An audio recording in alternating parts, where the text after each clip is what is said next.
আজ ৫ অক্টোবর বিশ্ব শিক্ষক দিবস। এই দিবসটি ১৯৯৪ সালে প্রতিষ্ঠিত হয়, যা আইএলও এবং ইউনেস্কো দ্বারা সুপারিশপ্রাপ্ত।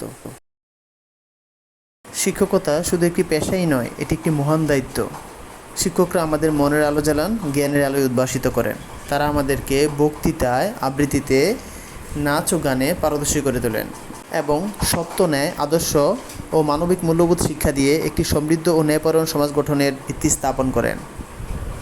একজন শিক্ষক সকাল ৮টার মধ্যেই কখনো খেয়ে আবার কখনো না খেয়েই বাসা থেকে বের হয়ে যেতে হয়। রোদ, বৃষ্টি, ঝড় উপেক্ষা করেও তাকে সকাল ৯টা থেকে ৪টা ১৫ মিনিট পর্যন্ত স্কুলে সময় দিতে হয়। কিন্তু সেই শিক্ষকদের কি আজ পর্যন্ত আমরা যথাযথ সম্মান দিতে পেরেছি? একজন শিক্ষকের দৈনিক ক্লাস ভাতা রাখা হয়েছে ৬ টাকা ৬৬ পয়সা, যেখানে ১ কাপ চায়ের মূল্য ১০ টাকা।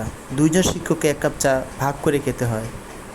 শিক্ষকদের, বিশেষ করে সরকারি প্রাথমিক বিদ্যালয়ের শিক্ষকদের আজও আমরা ৩য় শ্রেণীর কর্মচারী করে তাদের মানবেতর জীবনযাপন করতে বাধ্য করে রেখেছি।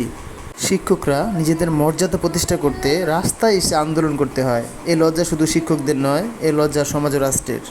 দ্রব্যমূল্যের ঊর্ধ্বগতির এ বাজারে প্রতিটি শিক্ষকই ঋণের বোঝা মাথায় নিয়ে জীবন কাটান। তারপরও তারা হাসিমুখে জীবন পার করে দেন, অংশগ্রহণ করেন সামাজিক অনুষ্ঠানগুলোতে। তারপরও কোথাও যেন রয়ে যায় এক অপূর্ণতা, এক অপ্রকাশিত কষ্ট। পরিশেষে এই কথাই বলবো, জাতি যেন আপনাদেরকে যথাযথ মর্যাদা দেন।